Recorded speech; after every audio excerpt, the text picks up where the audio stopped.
Hello, friends, and today I'm going to do you a little learning about the horrifying world of prions. Now, we talked a little bit about them in our class videos, but prions, or PRPs, are little proteins, and this is just my personal art interpretation of them. They do something in our central nervous system, and we're not sure what, but we think they have something to do with the synapses. And we know they're very important because a lot of mammals have them, especially cows, sheep, deer, mink, and of course humans. Now, this is basically how Prions diseases work. You have your prion, and this is just a regular one. But for some reason, he gets misfolded, and that's no good.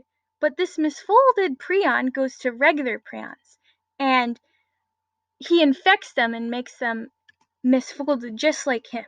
And that's no good because if they're misfolded, they can't do their jobs, and they begin to clump together and infect other prions. Eventually, this will cause cell death and spongy holes in the brain. That's why it's also called transmissible spongiform encephalopathies. Now, there's general symptoms for Prions diseases. They're always neurodegenerative. You get early dementia-like symptoms, anxiety, jerky movements, memory loss, impaired thinking, insomnia, and eventually, after about a year, for people at least, you'll slip into a coma and die. It's very sad. It's 100% fatal, too. Now, there's a bunch of different prion diseases, but I'm mostly going to talk about 4 of them. The first one is mad cow disease. It was first discovered around 1986 and peaked in 1993, and it mostly was in Europe. And it has a 4 to 6 year incubation period in cows. For humans, prion diseases are longer. And once you start showing symptoms, it takes 2 weeks to 6 months for the cows to actually die.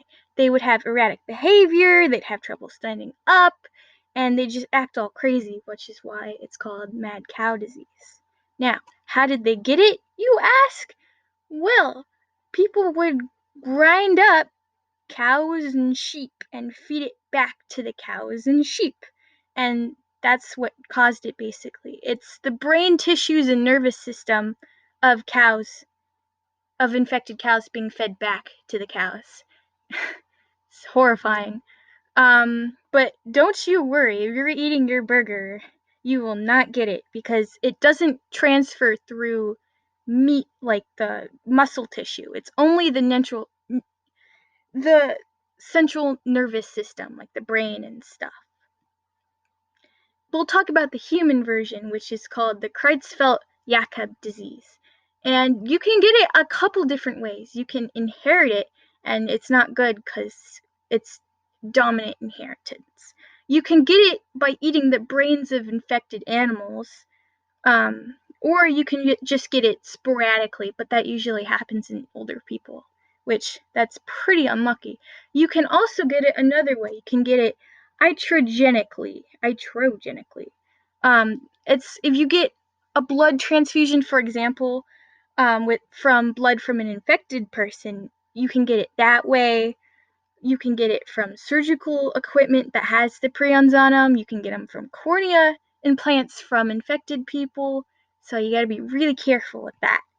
There's another form of prions diseases. It's called fatal familial insomnia, and it's inherited. It's very sad. There's a really good 60 minutes video on some people who with it. And the way it works is that the prions, they clump specifically in the thalamus, and this affects their sleep, and they basically can't really sleep much anymore, and they eventually pass. It's really sad. There's another prion disease called Kuru. Now, this is primarily in the foray people in New Guinea.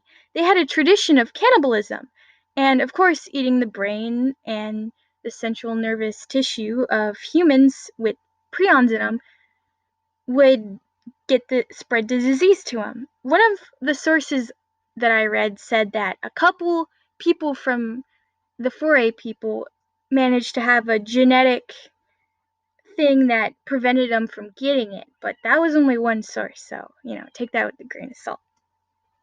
There's also different prions diseases.